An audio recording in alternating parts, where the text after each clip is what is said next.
자, 그래서 우리 지난 시간에 여러분 지방세 가산권까지 설명을 드렸습니다. 여러분이 여기까지 한번 좀 봐두시고요. 여기까지는 시험에 일단 출제될 수 있는 부분이거든요. 그래서 한번 좀 책을 통해서 정리해 두시고요. 자, 그 다음부터 이제 우리 다음 페이지 나오는 지방세의 감면부터는 여러분 뭐 저희가 볼 때는 시험에 출제될 가능성은 좀 적어요. 그래서 일단 첫 번째 공부할 때는 여러분 그냥 스킵해도 괜찮고요. 마지막 시험 보기 전에 한 번 정도 정리하시고 들어가시면 무난하지 않을까 생각합니다. 그래서 여러분 지금 당장 가산세 감면 등은요. 일단은 스킵하셔도 큰 무리는 없다라는 걸 먼저 말씀드리겠습니다, 여러분. 자, 그러다 보니까 여러분 우리 49쪽이죠, 여러분. 49쪽에 보시면은요. 우리 한번 기출문제 있네요. 한번 확인해 보겠습니다. 27회 기출문제 일부 수정이 되었네요. 자, 지방세 기본법상 가산세에 관한 내용으로 옳은 거 물어봤습니다, 여러분. 한번 볼까요, 여러분? 자, 가산세를 물어봤죠, 여러분. 야, 옳은 거 물어봤나요? 자, 1번 무신고 가산세다. 근데 사기나 그 밖에 부정한 행위는 아니다라고 했죠, 여러분. 그러면 부정행위가 아닌 단순 무신고다 그 얘기죠, 여러분. 그럼 그때는 뭐랬죠, 여러분? 우리 신고 불성실 가산세는 차등 과세한다고 했죠, 여러분. 기억나세요? 그래서 신고 의무의 위반 정도에 따라서 부정한 행위는 몇 프로? 40%. 단순 무신고 20%. 과소신고 몇 프로면 10%. 기억나시나요? 네, 요거 꼭 기억하셔야 돼요. 그러면 단순 무신고니까 사기나 그 밖에 부정한 행위는 아니다라고 했으니까 단순 무신고를 말하는 거고 단순 무신고 때는 몇 프로죠, 여러분? 20%죠. 그럼 얘가 옳은 거네요? 옳은 걸 물어봤으니까 답은 몇 번이죠, 여러분? 1번이 되는 거죠, 여러분. 그러면 여러분이 1번의 확신을 가지면 굳이 2, 3, 4, 5번 들어갈 필요가 저는 없다라고 보는 겁니다. 객관식은 결국은 1, 2, 3, 4, 5번 중에 하나만 고르면 되는 거기 때문에 여러분이 과감하게 넘어갈 수도 있습니다. 물론 그러기 위해서 나를 내가 믿어야 돼, 못 믿어야 돼? 믿어야 되죠. 근데 문제는 나를 내가 못 믿는 게 문제인 거죠, 여러분. 근데 어쩔 수 없어요, 여러분. 수험생 입장에서 확인해 봅시다. 자, 2번 무신고 가산세인데 사기나 그 밖에 부정한 행위로 인한 거다라고 했죠. 그럼 일단 여러분 부정한 행위가 나오면 무조건 몇 프로면 40%면 무조건 40%죠. 근데 여기 뭐랬냐면 50이다 그랬으니까 맞았다 틀렸다 틀렸다 그 얘기죠. 아시겠죠, 여러분? 네. 그 다음에 과소신고 가산세 사기나 그 밖에 부정한 행위는 아니다. 부정한 행위는 아닌 단순 과도신고다는 얘기죠. 그럼 그때 몇 프로죠? 10%죠, 여러분. 그런데 20을 했으니까 맞아서 틀려서 틀렸죠. 자, 4번 과소신고 가산세인데 사기나 그 밖에 부정한 행위로 인한 부정한 행위로 인한 과소신고니까 자, 부정한 행위는 무조건 몇 프로? 40%죠, 여러분. 그래서 역시 4번도 틀린 거죠. 자, 5번 납부 지연 가산세 납부하지 아니한 세계다 100분의 20이다라고 했죠, 여러분. 아니죠. 기본적으로 법정 납부 기간까지 납부를 하지 않았을 때 납부 지연 가산세는 하루당 10만 분의 22가 되는 거죠, 여러분. 네, 그렇기 때문에 결론 5번도 틀렸죠. 100분의 20이 아니라 답은 몇 번? 1번이 되는 걸 뭐 어렵지 않게 확인할 수 있을 거라 믿습니다. 물론 지금 당장 이 문제가 무슨 말인지 모른다 하더라도 여러분 계속해서 우리가 피드백 과정을 거치면 충분히 정리될 수 있는 부분입니다, 여러분. 자, 저만 믿고 따라오시기 바랍니다. 자, 그 다음에 이제 우리 50쪽부터 이제 우리 기타 용어죠, 여러분. 예. 이때 여러분 여기 나오는 기타 용어는 지금 당장 하지 마세요.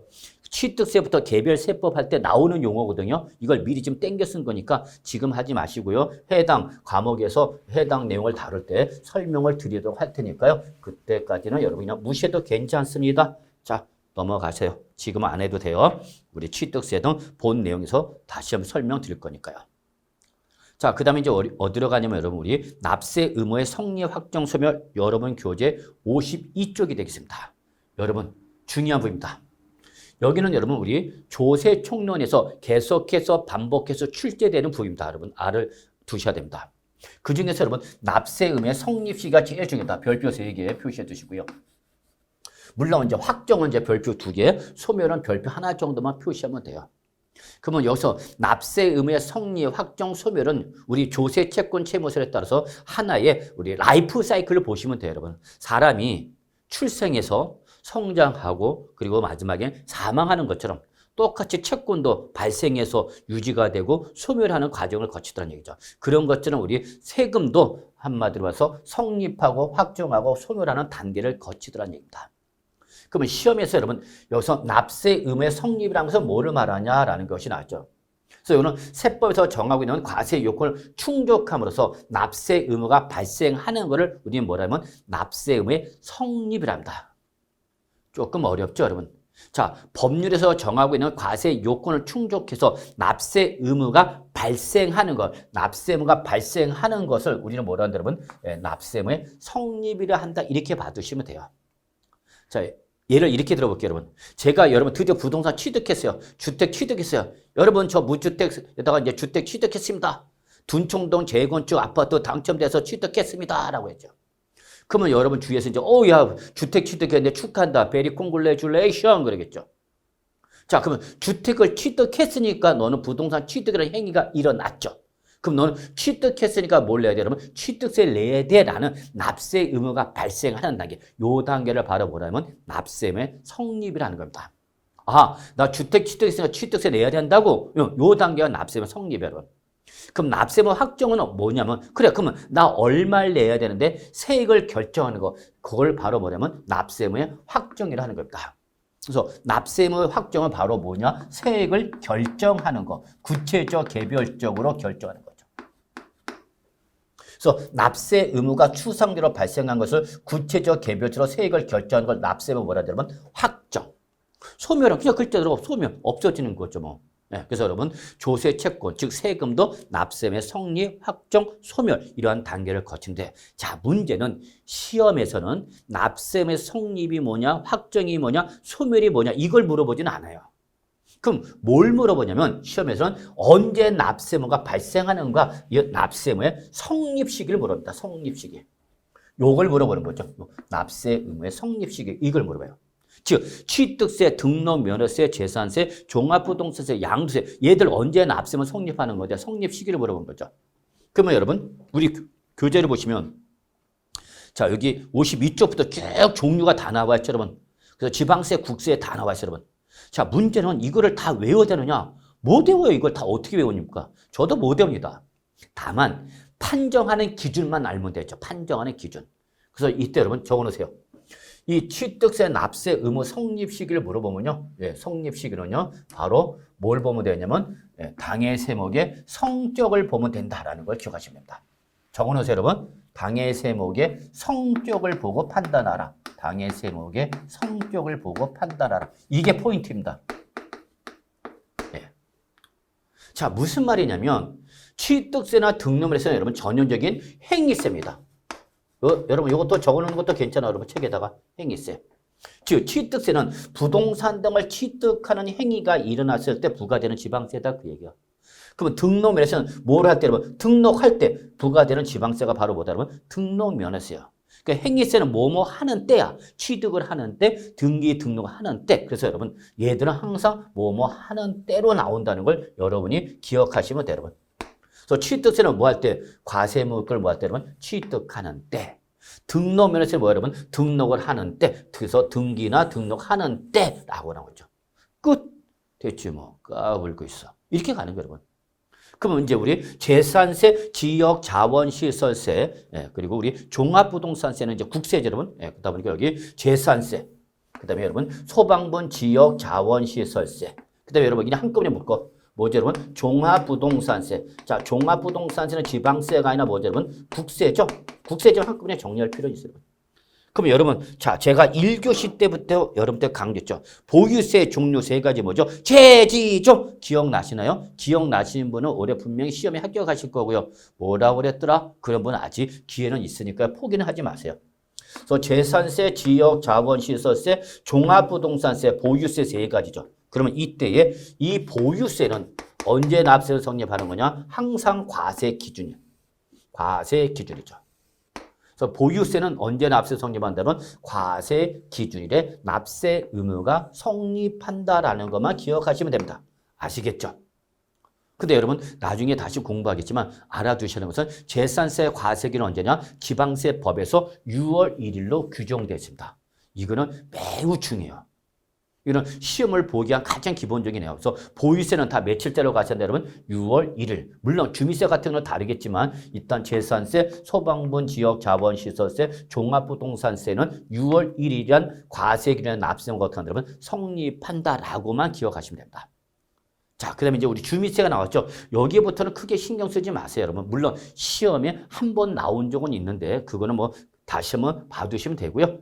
평소에는 무시해도 괜찮습니다.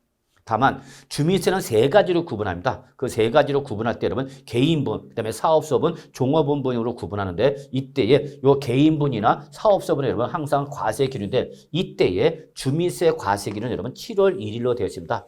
근데 요거 한 번 시험에 나온 적은 있어. 근데 또 나오냐? 저는 또 나올 가능성은 없다고 봅니다. 그래서 여러분 그냥 재지종 보유세 과세 기준 6월 1일 이거는 꼭 기억하시기 바랍니다. 아시겠죠? 그 다음에 여러분 여기 우리 지방교육세가 나와 있네요. 자, 지방교육세다 여러분 앞에다 적어. 뭐라고 적냐면 부가세. 자, 제가 조세 총론할 때에 설명드렸었는데 자, 부가세는 독립된 세원을 보유하고 있지 못하기 때문에 이미 과세된 다른 조세를 본세로 해서 기준해서 다시 한번 이중과세나 성격의 조세를 부가세를 합니다라고 했어요, 여러분. 기억나세요? 제가 이렇게 예를 들었죠. 부동산을 취득하면 뭘 낸다고 했죠, 여러분? 취득세를 내야 됩니다. 이건 아시죠, 여러분? 그럼 부동산 취득세를 내는데 문제는 이걸로 끝나지 않고 요 취득세를 기준해서 한 번 더 농어촌 특별세와 지방교세 한 번 더 내셔야 됩니다. 그래서 요 한 번 더 내는 걸 우리가 뭐라 표현하세요, 여러분? 부가세죠. 이 부가세 대표가 바로 지방교육세. 국세는 뭐가 있는 거죠, 여러분? 적으세요. 농어촌 특별세.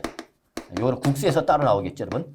어쨌거나 여러분 농어촌 특별세나 지방교세는 무슨 세 성격을 띠고 있기 때문에 부가세 성격을 띠고 있기 때문에 이때는 그 과세 표준이 되는 세모 이걸 적어 뭐라고 표현한다 여러분? 본세. 그 과세 표준되는 세모가 뭐야 여러분? 본세. 기준이 되는 조세의 납세모가 뭐하면 여러분? 성립하면 같이 납세모가 성립한다 그 얘기입니다. 아 무슨 소리인지 잘 못 알아듣겠네 라는 분들 계실 거예요. 자 제가 여러분 예를 이렇게 들어볼게요. 제가 여러분 우리 부동산을 취득하면 부동산 취득했다. 그럼 뭘 내야 된다고 여러분? 취득세를 냅니다 라고 했었죠. 근데 문제는 그 취득에 대해서 취득세만 내면 되는데 요 취득세를 기준해서 한 번 더 뭐로 여러분? 농어촌 특별세와 뭐를 한 번 더 낸다고 했죠. 여러분? 지방교육세를 한 번 더 냅니다 라고 했죠. 요 한 번 더 내는 요 농어촌 특별세와 지방교육세를 뭐라고 그랬죠 여러분? 부가세. 이때 요 농어촌 특별세나 지방세를 뭐를 기준해서 낸 거죠? 취득세. 요걸 뭐라고 하죠, 여러분? 본세라는 거죠. 그러면 이 부가세의 납세모 성립 시기가 언제냐라고 물어보면 이 농어촌 특별세나 지방교육세는 자기가 결정하는 것이 아니라 뭘 쫓아라고 여러분? 본세를 쫓아라고. 그러면 여러분 시험에 이렇게 나오죠. 취득세의 지방교육세 납세 의무 성립 시기가 언제냐라고 하면 본세가 뭐니까 취득세니까 그때는 농어촌 특별세나 지방교육세 다 뭐야 여러분? 취득하는 때 이걸 골라야 되는 거죠. 아시겠죠 여러분? 자 하나만 더 할게요. 이제 취득한 이후 보유를 하면 부동산을 뭐 하면 여러분? 보유. 자 또 나왔다 보유하면 뭐 여러분? 재지총. 아주 징그럽습니다. 재산세, 지역자원시설세, 종합부동산세. 꿈속에서 아마 제가 나타날 것 같죠, 여러분? 자, 나타나야 된다 그래서 그러면 재산세를 내는 사람은 재산세를 근거로 해서 얘를 기준해서 한 번 더 20%로 한 번 더 뭐를 내야 되냐면 여러분 지방교육세를 한 번 더 내셔야 돼요, 여러분. 그러면 다시 한번 말하면 부동산을 보유하면 뭘 내야 된다 여러분? 지방세인 재산세. 그럼 이걸 근거로 해서 20% 한 번 더 뭐를 낸다 여러분? 지방교육세를 한 번 더 내는 거죠. 그럼 시험에 이렇게 나오는가? 자, 재산세의 지방교육세 납세무 성립 시기가 언제냐? 그러면 지금 이때의 재산세 부가세의 지방교육세 납세무 성립 시기는 본세 쪽하니까 본세가 뭐죠 여러분? 재산세죠. 그러니까 이때는 뭐죠 여러분? 얘는 그쵸 과세 기준이 되는 거죠. 그럼 잘 보세요. 지방교육세인데 지방교육세의 납세무 성립 시기는 뭘 보고 판단하라고요? 본세를 보고 판단하라 그 얘기죠. 아시겠죠? 그러면 취득세 지방교육세는 뭐야 여러분? 취득하는 때라고 되는 되고 재산세의 지방교육세 그럼 뭐야 여러분? 과세 기준일 그 얘기가 됐다. 아시겠죠? 그래서 여기 뭐라 표현했어요 여러분? 항상 부가세인 지방교육세나 농어촌 특별세는 특정 시점으로 나오는 것이 아니라 본세 즉 과세되는 세목의 납세무가 성립하는 때, 즉 본세가 성립할 때 지방교육세나 농어촌 특별세도 어떻게 한다? 성립한다라고 봐두시면 됩니다. 됐죠 여러분? 네. 그 다음에 여러분 보세요. 지방소득세는 바로 요거는 소득세가 있는 것은 소득세 10% 뭐로 낸다고 했죠 여러분? 지방소득세를 한 번 더 냅니다. 그랬죠 여러분? 그럼 지방소득세 상세가 뭘 쫓아간다? 소득세 쫓아가면 돼요, 여러분. 그래서 소득세 납세 의무가 뭐하면 성립하면 그 지방소득세도 같이 납세 의무가 성립한다. 이렇게 하면 되는 거죠, 뭐. 까불고 있어. 별거 없죠, 여러분? 네. 그 다음에 또 나왔네, 여러분. 요게 지방소득세 원칙인데 여기는 앞에 뭐가 붙었죠, 여러분? 특별 징수하는 지방소득세 그랬죠, 여러분. 그럼 요거는 예외죠. 예외. 요거는 뭐야, 여러분? 원칙. 지방소득세 원칙은 뭐고, 여러분? 소득세 납세의무가 성립하는 때인데 특별 징수하는 지방소득세는 언제죠? 자, 여러분 다시 한번 강조합니다. 항상 소득세가 있으면 소득세 몇 프로를? 10%를 뭐로 한 번 더 낸다? 지방소득세를 한 번 더 냅니다라고 했죠, 여러분. 근데 이때 소득세 10%를 뭐하면 원천 징수로 하면 자 원천 징수는 뭐와 똑같다고 했죠, 여러분? 지방세 특별 징수와 똑같은 말입니다 라고 했어요, 여러분. 다시 한번 소득 등 수익 금액을 지급할 때 지급하는 금액에 대한 세금을 떼고 주는 걸 뭐라 한다, 여러분? 원천 징수를 한다고 했죠, 여러분. 이건 여러분이 직장을 다니거나 은행에서 예금을 하거나 우리 로또 당첨됐어 드디어 와 여러분 기다리는 로또 당첨됐습니다. 그럼 로또 당첨되면 어디로 가셔야 돼요, 여러분? 그렇죠. 농협으로 갑니다. 그러면 여기서 당첨금을 지급할 때 그 당첨금에 대한 뭘 떼고 줘요, 여러분? 소득세를 빼고 준다고. 그 당첨금에 대한 소득세를 떼고 주는 걸 뭐라고 표현했으면 원천징수. 이걸 지방세나 뭐라고 표현한다, 여러분? 특별징수 이렇게 표현한다 했죠. 결론 낼게요, 여러분. 특별징수는 지방소득세는 언제? 소득세를 뭐 할 때, 여러분? 원천징수할 때 납세 의무가 성립한다라고 정리해 두시면 됩니다. 아시겠죠? 그 다음에 여러분 여기 지방소비 때 가산세 수시부과 뭐 이거는 그냥 눈으로만 보셔도 큰 무리는 없겠습니다.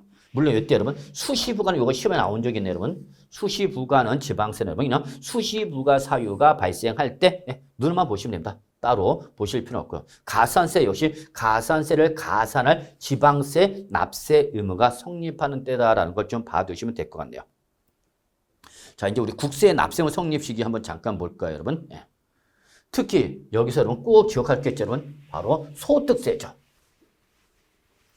자, 여러분 소득세는 무슨 세? 기간세. 그래서 얘는 매년 1월 1일부터 12월 31일을 과세기간 종료일로 해서 1년 단위로 부과하는 대표적인 기간세가 바로 뭐죠, 여러분? 소득세죠. 자, 이러한 기간세 성격을 띠고 있는 소득세는 언제다, 여러분? 여기 과세기간이 뭐 할 때, 여러분? 끝나는 때죠. 즉 언제죠, 구체적으로? 12월 30일이죠. 여러분이 법인세나 부가세를 외울 필요 없어요, 여러분. 얘는 시험범위 아니야. 그래서 여러분 소득세만 기억하시면 됩니다.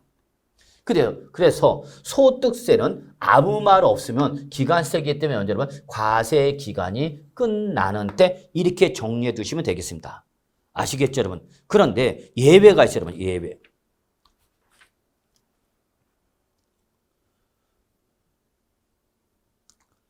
자, 여기 우리 예배 한번 잠깐 정리하고 좀 넘어가죠. 그래서 원칙은 언제라고 했죠, 여러분? 과세 기간이 끝나는 때입니다. 라고 했었죠, 여러분? 여기다 책에다 적으세요, 여러분. 예배 갑시다. 예배. 예배가 없네요, 여러분. 중요한데. 즉, 원래는 소득세는 과세 기간이 끝나는 때인데, 여러분. 예외대로 예정 신고하는 양도소득세, 얘는 소득세인데 앞에 뭐가 붙었어요, 여러분? 예정신고하는, 그럼 이게 예외 규정이야. 그럼 이때는 과세 기간이 끝나는 때가 아니라 과세 표준 금액이 발생한 달의 말입니다.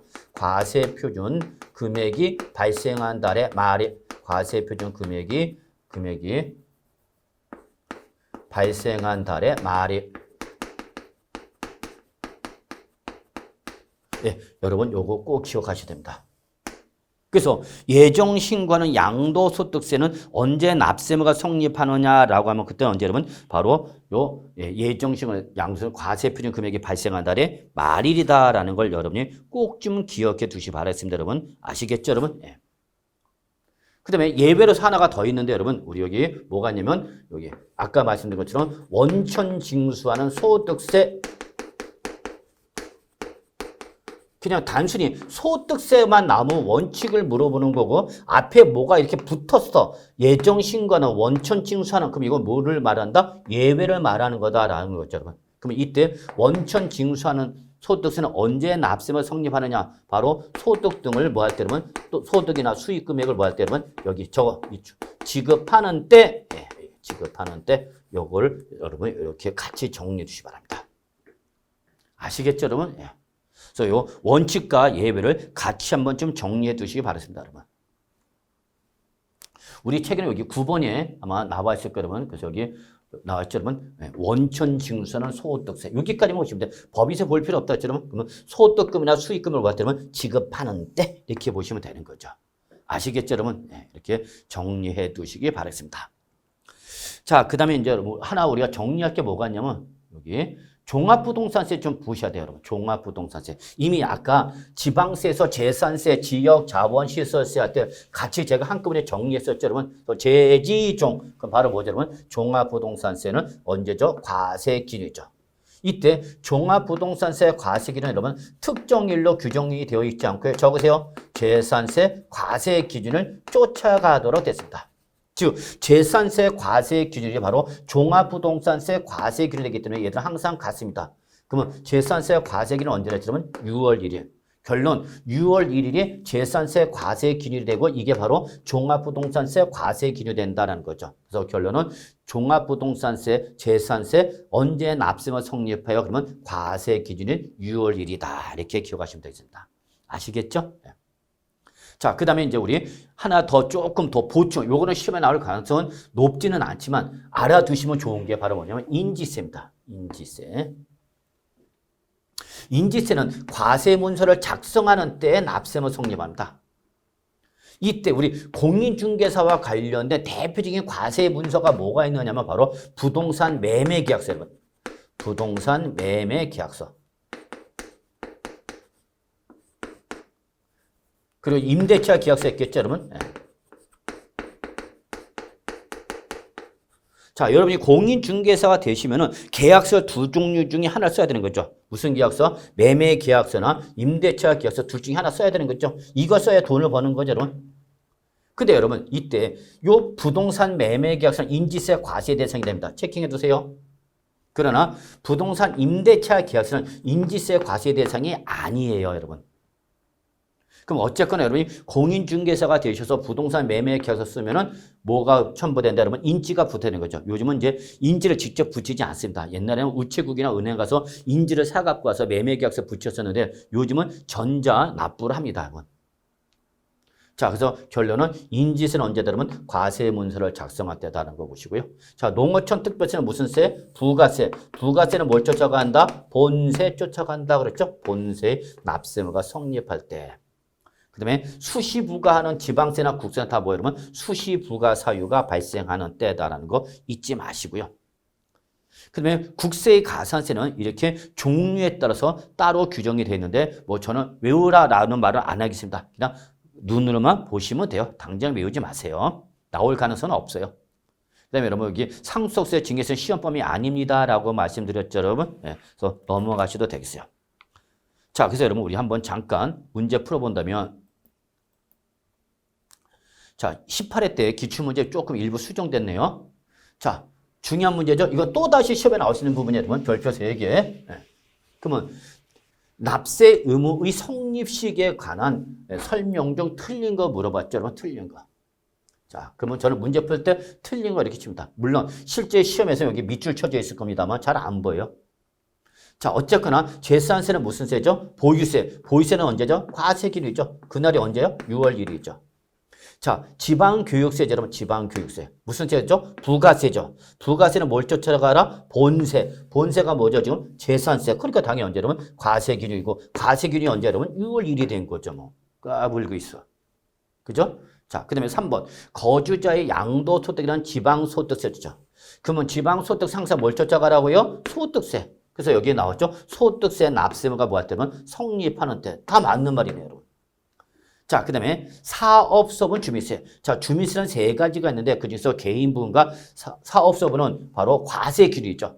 그래서 과세기준인데 언제냐? 바로 7월 1일입니다. 그래서 요 사업소분은 과세기준에 납세무가 성립하는 건데 이때에 재산세 과세기준은 6월 1일이지만 사업소분 주민세는 7월 1일입니다. 그래서 바로 4번이 틀려서 답이 됩니다.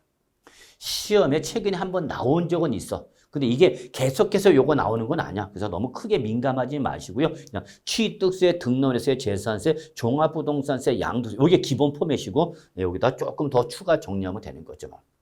자, 종합부동산세 무슨 세? 보유세. 보유세니까 언제 하면 과세기류죠. 근데 종합부동산세 과세기는 특정일로 규정되는 것이 아니라 뭘 쫓아간다? 재산세 쫓아갑니다. 그랬죠, 여러분? 예, 그래서 바로 5번도 맞는 말이죠. 아시겠어요, 여러분? 이렇게 풀면 돼요. 쉽죠, 여러분? 예. 자, 그래서 여기까지가 납세무 성립이고요. 이제 납세무 여러분 확정 갑시다. 자, 납세 의무 확정은 추상적으로 발생한 납세물을 구체적 개별적으로 확정하면서 세액을 결정하는 것, 세액을 결정하는 것을 뭐라 한다면 납세무의 확정이라 합니다라고 봐주시면 됩니다. 그래서 확정은 뭐가 결정되는 거다? 바로 세액이 결정되는 거죠. 그래서 확정은 세액을 결정하는 것을 말한다라고 기억하시면 됩니다, 여러분.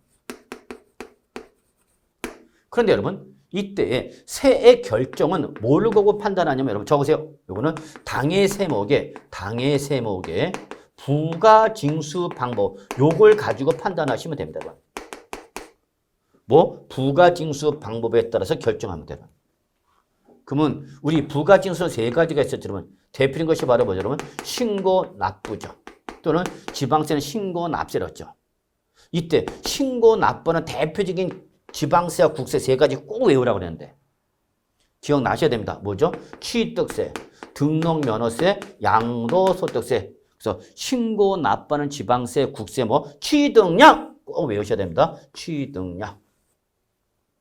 취득세, 등록면허세, 양도세, 납세부터 직접 신고하고 납부해야 돼. 그래서 바로 이때는 요 취득세나 등록면허세나 양도소득세는 언제 납세무가 확정되냐 물어보면 이때는 납세 의무자가 뭐하면 신고하는 거죠. 그래서 납세 의무자의 신고에 의해서 확정된다 이렇게 결정됩니다. 그래서 여기서 키워드는 신고가 키워드입니다. 근데 신고는 항상 누가 하는 거다 그러면 납세 의무자가 하는 거죠. 아시겠죠? 근데 신고하세요라고 했는데 신고를 안 할 수도 있죠. 신고를 안 해서 모르고 그러면 이때는 어떻게 하죠, 여러분? 이때는 과세관청에, 즉 과세권자가 결정하는 에 의해서 세액이 결정된다라고 보시면 됩니다. 그래서 여기는 과세권자의 결정이란 말이 키워됩니다. 그러면 여러분 우리 보통 징수하는 또는 정부 부가과세는 지방세와 국세가 뭐죠, 여러분? 그렇죠? 재지종 오늘 계속해서 얘기합니다. 재산세, 지역자원시설세, 종합부동산세, 보유세죠. 보유세는 이 재지종은 여러분 과세권자가 세액을 계산해서 여러분한테 뭘 보내준다? 고지서 보내준다 했죠. 그래서 이때는 과세권자가 결정한죠. 그래서 여기는 과세권자가 뭐 할 때면 결정 이게 키워드죠. 결정. 그러면 잘 봐요, 여러분. 출제는 신고냐 결정이냐 이걸 갖고 장난친단 말이야. 아시겠죠? 그러면 취득량은 뭐고? 신고. 그 다음에 재지종은 뭐고? 그러면 결정. 근데 신고는 누가 하는 거고? 납세의무자가 하는 거고 결정은 누가 하는 거고? 그러면 과세권자가 하는 거다. 그 얘기들은. 근데 만약에 취득량을 신고를 안 했다? 그럼 과세권자의 결정으로 가면 되는 거죠. 아시겠죠, 여러분? 그러니까 여러분 요 납세의 확정 뭘로 판단하라? 부가징수 방법 보고 판단하시면 됩니다. 라고 말씀드릴 수 있겠습니다. 그 다음에 이제 우리 특별 징수하는 게 있었죠. 자, 이때 여러분 우리 하나 기억할 게 뭐냐면 우리 인지세, 그 다음에 원천 징수하는 소득세.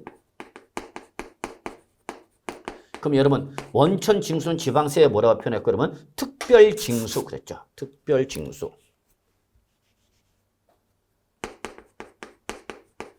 그리고 소득세에 쫓아오는 게 뭐랬죠? 여러분 지방소득세죠. 자, 일단 여러분 요 세 가지 인지세, 원천 징수하는 소득세, 특별 징수하는 지방소득세 요 세 가지는 특징이 납세의무가 뭐하면 여러분 성립함과 동시에 어떻게 되면 확정된다라고 여러분 그렇게 기억해 두시기 바랍니다. 아시겠죠, 여러분? 이게 바로 납세의무 확정의 포인트입니다. 자, 그러면 우리 책을 통해서 확인합시다. 자, 신고주의 있죠. 신고주의 조세. 한마디로 해서 신고하는 조세죠. 그럼 여기에 나와 있는 것처럼 대표적인 것이 바로 뭐죠? 취득량만 기억하시면 돼요. 취득세, 등록면허세, 소득세. 그렇죠. 그럼 그때는 납세 의무자 뭐 하면 여러분? 신고할 때죠. 납세 의무자가 뭐 할 때? 신고할 때 확정된다. 근데 신고를 안 했다? 그럼 과세권자가 뭐 할 때면 결정할 때 확정된다. 다만 국세면 정부가 나오면 되는 거고 지방세는 지방자치단체가 나오면 된다라는 거 보시면 되죠. 그 다음에 여러분 우리 하나 더 종합부동산세는 원칙이 정부 부가과세지만 납세 의무자가 뭐 하면 선택을 한다면 뭐가 가능하죠? 여러분 신고 납부가 가능합니다. 그래서 이렇게 신고 납부는 종합부동산세 그럼 그때는요 신고하는 대로 가면 되는 거고요. 신고하는 말이 없이 그냥 종합부동산세 그럼 그냥 원칙 정부가 결정하는 때 이렇게 가시면 돼요. 아시겠죠? 자, 그 다음에 여러분 우리 부가주의 국세 나왔죠? 조세 나왔죠? 바로 여기 뭐가 있죠? 그러면 재지종 기관입니다. 다 외우지 마세요. 다 시험에 안 나와 뭘.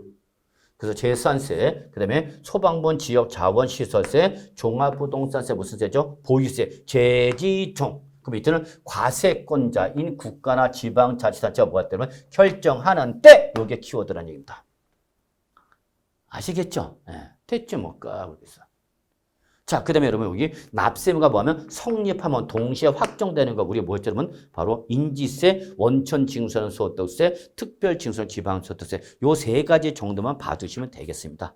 아시겠죠, 여러분? 네, 이렇게 좀 봐주시고요. 자, 그 다음에 우리 한번 부동산 관련 조세 납세의무 성립 확정식에 대한 설명이 나왔죠, 여러분. 요거는 조금 난이도가 있는 문제입니다. 왜냐면 요거는 성립과 확정을 동시에 물어봤어. 성립도 물어보고 뭐도 물어봤으면 확정도 물어봤죠. 그래서 요거는 조금 나중에 여러분 공부가 된 다음에 풀어보시고 여러분 56쪽의 문제 요거부터 하나 좀 먼저 풀어보죠. 이거는 24회 때 나왔던 건데 여러분 자 뭐랬냐면 과세관청의 결정에 의하여 납세의무가 확정되는 지방세를 모두 고른 거 물었죠. 박스 열거 문제죠, 여러분. 자, 그러면 보세요. 여기는 지금 조건이 몇 가지죠? 두 가지죠. 첫째, 과세관청의 결정에서 확정되는 것. 둘째 뭐죠? 지방세. 그래서 요 두 가지 조건을 모두 충족해야 답이 되는 거죠. 그럼 여러분 딱 보는 순간 종합부동산세와 양도소득세 무조건 답이 될 수가 없죠. 왜냐면 얘들은 지방세가 아니라 뭐니까 국세니까 얘들은 탈락이 된 거죠, 뭐. 그러면 니은, 리을 나와 있는 거 지워버려. 니은, 리을 나와 있는 거. 아무거나 했던. 그러면 바로 요거 가지고 지금 몇 놈 없앴어요, 여러분? 세 놈 없앴잖아요, 세 놈. 이걸 전문 용어로 뭐라 했어요, 여러분? 그쵸? 1타 3피. 천하무적입니다, 여러분. 아마 쳐보신 분은 알 겁니다. 네. 그러면 1타 3필에서 여기 이제 우리 뭐죠? 기업과 디귿 1번과 3번만 남았죠. 근데 여러분 취득세는 뭐죠, 여러분? 신고 납부 세목이고 재산세는 뭐죠, 여러분? 보통 징수죠. 그러니까 액션을 누가 취하는 거죠? 이거는 과세관청, 요거는 납세의무자. 그럼 뭐래서 과세관청, 그러니까 바로 재산세. 얘가 답이래요. 그럼 답은 3번. 까불고 있어. 답이 손 들고 있죠? 네, 답이 손 들고 있는 게 보이신 분은 분명히 우리 합격할지어다 라고 감히 말씀드리겠습니다. 자, 믿습니까? 예, 믿으셔야 됩니다. 저를 믿고 따라오세요. 제 별명이 세법 교주입니다. 믿음은 합격, 불신은 불합격이 되겠습니다. 그래서 믿어라, 그러면 합격할지어다 라는 걸 다시 한번 여러분한테 강조하면서 자, 우리 납세의무 소멸 한번 가볼까요? 자, 납세의무 소멸은 글자대로 없어지는 거예요, 여러분. 납세 의무를 이행해서 없어지는 경우와 납세 의무를 이행하지 않았는데도 소멸되는 경우가 있는데 이때 여러분 여기는 소멸 사유가 나오는 거야. 한 번 시험에 나와서 최근에 또 나와? 아니 또 나올 가능성은 적어. 그래서 여러분 별표 하나만. 그래서 납세 의무자가 납세 의무를 이행해서 소멸되는 게 바로 뭐가 있냐면 납부와 충당이라는 게 있어요, 여러분. 그래서 납부와 충당은 여러분 글자로 납부 돈 낸 거고요. 충당은 상계. 그러니까 내가 부가가치세 환급을 받겠는데 그럼 관할 세무서에서 환급을 해줘야 되는데 환급해주기 전에 내가 다른 세금, 국세 낼 게 있는 거 없는지 확인해요. 근데 너 소득세 낼 게 있네? 그럼 이때 납부할 소득세와 환급할 부가가치 상계 처리하는 걸 우리가 뭐냐면 충당이랍니다. 결국 세금을 낸 거기 때문에 납세의무가 소멸되는 거죠. 그 다음에 조세 채권의 미실현이죠. 이때 즉 이거는 납세 의무자가 납세 의무를 이행하지 않았는데도 소멸되는 경우인데 첫째 부가의 취소입니다, 여러분. 즉 당초 적법하게 부과됐던 것이 원인행위의 무효나 치료해서 납세 의무가 없어지는 걸 우리는 부가의 취소랍니다. 요 부가의 취소와 대비되는 게 바로 부가의 철회가 되겠습니다. 그래서 부가의 철회는 납세 의무 소멸 사유가 아닙니다. 취소만입니다. 그 다음에 여러분 다 아셨죠? 민법 등에서 배우셨죠. 제척기간의 만료 또는 소멸시효의 완성 이것도 바로 부가가치 납세무 소멸 사유다라는 걸 알아두시기 바랍니다. 그럼 여러분 여기서 이제 우리가 시험 대비할 때는 요 제척기간과 소멸시효를 좀 보실 필요는 있어요. 그래서 이때에 요 제척기간과 소멸시효가 바로 여러분 우리 몇 페이지냐면 여러분 59쪽 정도 보시면 되네요. 59쪽 정도. 네. 그래서 지방세 제척기간이 나왔죠, 여러분. 네. 그래서 지방세 제척기간을 가지고 여러분 기본 국세로 같이 전환하시면 돼요, 여러분. 그러면 역시 부정한 행위가 나왔어요. 사기나 그 밖에 무슨 행위죠, 여러분? 부정한 행위. 그러면 그때는 몇 년, 여러분? 10년이 되는 거죠, 10년. 국세도 똑같아요. 국세도 하여튼 부정한 행위일 때는 10년이다라는 거죠. 물론 여기에 거래일 때는 15년짜리가 예외를 있는데 여러분 거기까지는 가지 마시고요. 그냥 국세나 지방세나 무슨 말이 나오면 부정한 행위가 나오면 몇 년 동안? 10년 동안이다. 그러니까 이거야 여러분. 내가 다운 계약서에 의하여 취득세와 양도소득세를 적게 냈어. 매도자와 매수자가 합의를 봐갖고 우리 다운 계약서 썼어. 그래서 취득세, 양도소득세를 적게 낸 거죠. 그럼 이렇게 이중 계약서 쓰면 우리 세법상 무슨 행위를 했죠? 부정행위를 했죠. 그러면 과세관청은 이렇게 다운 계약서에 의하여 적게 신고한 취득세나 양도세를 몇 년 지나기 전까지는 그렇죠. 10년이 지나기 전까지는 부과할 수 있다 없다? 있다라는 거야. 그러면 다른 말로 말하면 여러분이 나중에 무슨 계약서 쓰면 다운 계약서 쓰면 몇 년이 지나기 전까지는 10년이 지나기 전까지는 다시 양도세나 지방세에 부과될 수 있다 없다? 있다라는 걸 알아두시면 되죠. 그리고 여러분 실무 나갔을 때 매도자, 매수자가 우리 공인중개사는 기하에게 다운계약서 작성을 요구하면 이 얘기해 주면 돼. 그럼 너희들은 10년이 지나기 전까지는 발을 뻗고 잘 수 없을지어다 라고 얘기해 주면 다운계약서 써달라고 하겠어요, 여러분? 그 다음에 여러분 여기 법정신고 기한까지 신고를 안 해서 무신고야. 근데 여러분 얘들은 단순 무신고가 아니라 여러분 악질 무신고, 악질 무신고. 여기 중에 즉 상속이나 증여를 받았는데 신고를 안 했대. 또는 부동산 실권리자 명의 등에 관한 법에 있어서 명의 신탁했대. 여러분 다 좋은 놈들이야 나쁜 놈들이야. 나쁜 놈들이잖아. 외우지 마 여러분. 3번 타인의 명의로 법인의 주식 등을 취득하면서 과점 주주가 되었는데도 불구하고 신고를 안 했다. 이렇게 악질 무신고. 여기 1, 2, 3을 적으세요. 악질 무신고. 단순 무신고가 아니라 악질 무신고. 그러면 이때는 악질, 이름 자체가 좋아 나빠. 그럼 부정한 행위처럼 똑같이 몇 년? 10년이다라고 좀 봐두시면 되죠. 뭐. 그 다음에 단순 무신고는 몇 년? 7년. 요게 저 단순 무신고죠. 그러면 나머지는 몇 년이냐? 5년이야. 나머지는 5년. 그 밖의 경우라고 됐죠. 자, 이때 여러분 저거 책에다가 뭘 적냐면 그 밖의 경우, 즉 5년이 적용되는 경우가 어떤지를 여러분이 아셔야 돼요. 적으세요. 첫째, 취득세나 등록세. 여러분, 그래서 이거 다 1번, 2번 여기까지 다 뭐에 대한 거죠, 여러분? 취득세, 등록면허세, 양도소득세에 적용되는 겁니다, 여러분. 그래서 취득세, 등록면허세, 양도소득세를 이제 뭐 한 거죠, 여러분? 과소신고, 단순 과소신고한 거죠.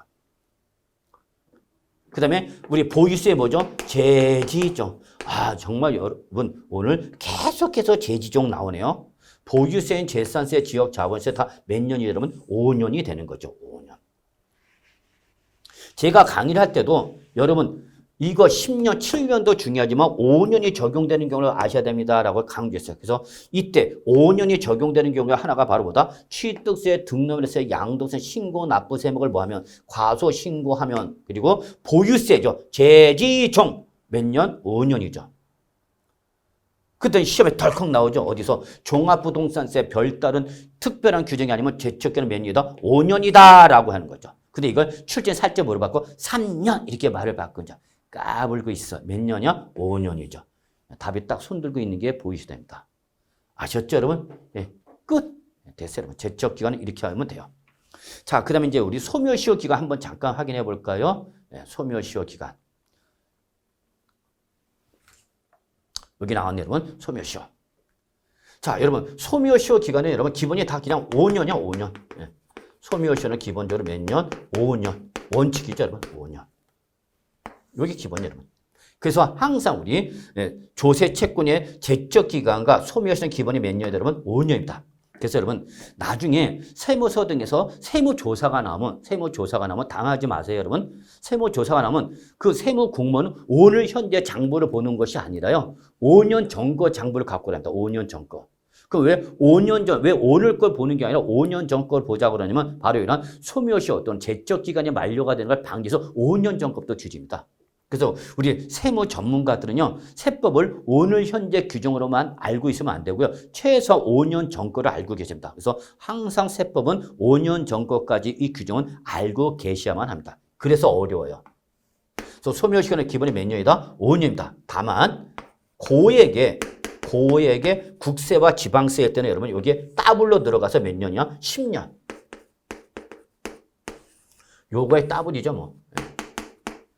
그 문제는 요게 문제죠. 고액이 얼마냐. 여기서 여러분 고액은 지방세는 5천만 원 이상이고요. 5천만 원 이상을 말하는 거고요. 국세일 때는 여러분 5억 원 이상을 말하는 거다라는 것만 알아두시면 돼요, 여러분. 그래서 마무리할게요, 여러분. 소멸시효 기간 몇 년이야? 그럼 몇 년? 5년만 고르시면 됩니다. 다만 5천만 원 이상의 지방세나 5억 원 이상의 국세일 때는 이때는 더블 몇 년? 10년으로 가는 거죠, 여러분. 아시겠죠, 여러분? 네. 이렇게 하면 돼요, 여러분. 끝이야. 나머지 기본서에 나와 있는 내용을 여러분 가볍게 읽어만 보세요. 여러분한테 소멸시효 중단, 정지 여기 물어볼 가능성은 없어요. 네. 물론 민법에서도 공부 안 합니다, 여러분. 그래서 소멸시효는 기본이 5년인데 예외 몇 년짜리가 있다? 10년짜리가 있다라는 것만 봐주시면 됩니다. 아시겠죠, 여러분? 자, 여기까지가 우리가 조세총리에서 가장 기본적인 계속적 반복적으로 출제되는 부분이 되겠고요. 그 다음에 이제 여기 우리 53쪽이죠? 죄송합니다. 63쪽이네요, 여러분. 예. 63쪽에 보시면 여러분, 우리 이제 조세와 일반 채권의 관계가 있죠, 여러분. 요거는 여러분, 뭐 지금 당장 보실 필요는 없어요. 특히 이 부분은 조금 아마 국세 쪽에서 우리 국세기본법 개정안이 지금 준비가 중이기 때문에 여러분, 요거는 제가 개정이 확정되면 다시 뭐 그때 보충 설명 드릴게요. 그때까지 개정이 될 때까지 들어가지 마세요. 아시겠죠, 여러분? 네, 이렇게 보시면 되겠고요. 그냥 책 한번 가볍게 읽어만 보시면 되겠습니다. 그러면 여러분, 우리 68쪽으로 합니다. 68쪽 가면 여러분, 여기는 우리 조세 불복 제도가 나옵니다. 조세 불복 제도가 나옵니다. 이때 조세 불복 제도도 최근에 작년 33회 때 시험에 나왔네요, 여러분. 예, 그런데 여기는 계속해서 반복해서 출제되는 부분은 아니에요. 가끔가다 나오는 일회성인데 여기서 우리가 한번 자 조세 불복은 여러분 국세냐 지방세냐에 따라서 약간의 차이가 있어요, 여러분. 자, 국세 이 불복 절차에는 뭐가 있냐면 이의신청이 있고요. 그 다음에 심사 청구가 있고요. 그 다음에 심판 청구가 있습니다. 그래서 기본적으로 국세기본법상 불복 제도, 불복 절차는 이의신청, 그리고 심사 청구, 심판 청구 있습니다. 그 다음에 지방세는 불복 절차가 여러분 이의신청이 있고요. 그 다음에 우리 심판 청구가 있습니다. 그래서 여러분 지방세 불복 절차는 두 가지입니다. 이의신청과 그다음에 심판 청구 두 가지밖에 없어요. 근데 우리 교재는 심사 청구가 나와 있어요, 여러분. 요거 2020년도 폐지가 됐어요, 여러분. 그래서 우리 교재는 그게 지금 반영이 안 돼서 갖고 그러면 지방세에서는 우리 지방세 심사 청구가 있는데 지방세는 이제 심사 청구가 없어요, 여러분. 그래서 지방세는 두 가지만이고 국세는 바로 세 가지. 이렇게 구분될 수 있습니다. 그래서 지방세는 심사 청구가 있다 없다? 없다. 근데 책에는 나와 있더라? 그러면 그건 여러분 지워버리시면 돼요. 신경 쓰지 마세요. 그리고 이러한 국세나 지방세는 여러분 요거 말고도 감사원법상 감사원의 심사 청구라는 것이 있습니다.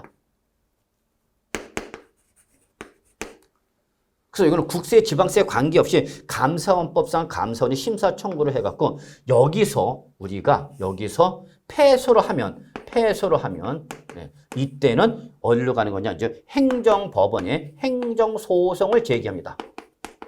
이제 법원으로 가는 거예요. 행정소송을 제기하는 겁니다. 즉 과세관청소 위법 부당한 처분한 행위를 받게 되면은 그때에 그것을 당장 행정법원에 행정소송을 제기하지 말고 당의 행정기관에 당의 과세관청에 먼저 불법 절차를 밟고 그 불법 절차를 통해서 패소가 되면 그때에 이제 행정법원으로 넘어가. 이게 우리는 뭐냐면 행정심판 전치주의랍니다.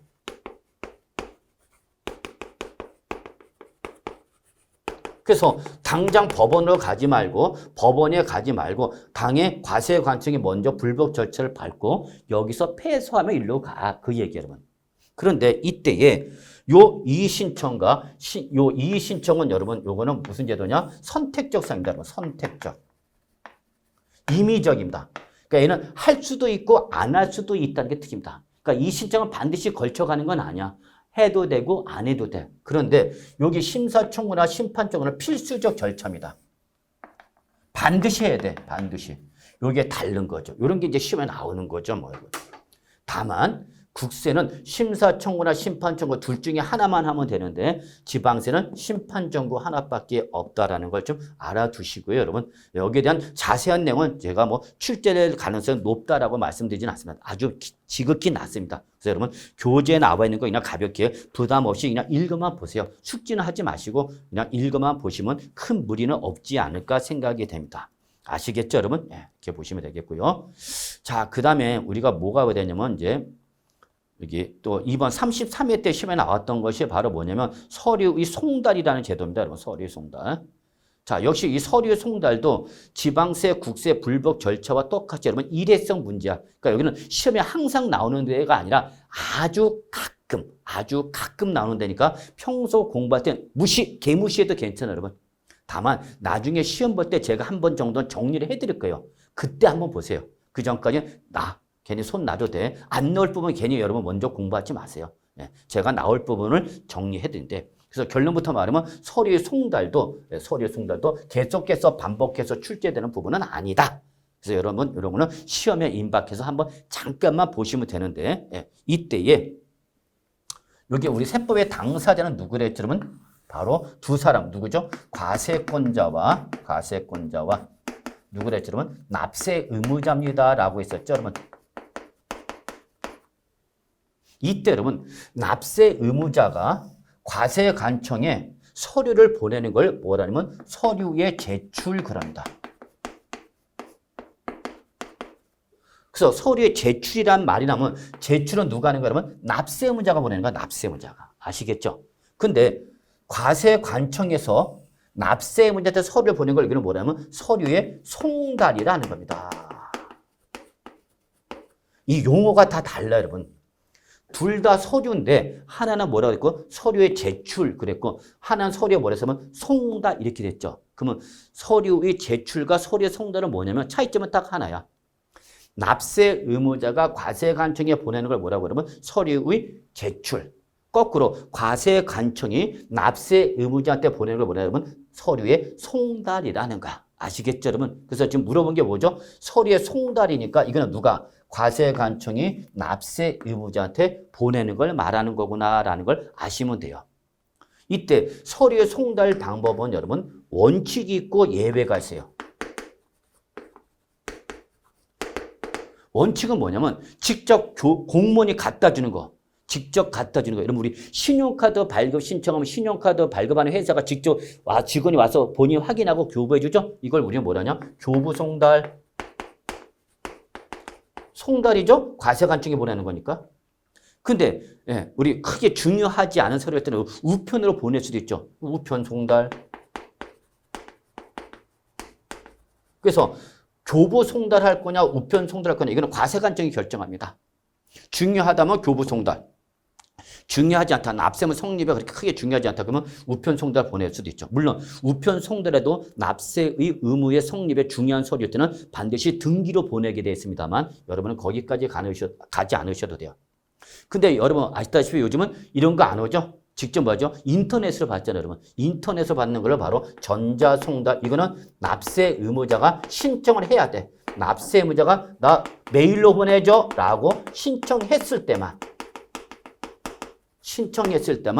전자송달이 가능하다라는 걸 여러분이 알고 계시면 돼요. 아시겠죠? 그 다음에 이러한 교부송달이나 우편송달을 정상적으로 할 수 없을 때 그때 예외적으로 하는 것이 바로 뭐냐면 공시송달이 되겠습니다. 공시송달. 예.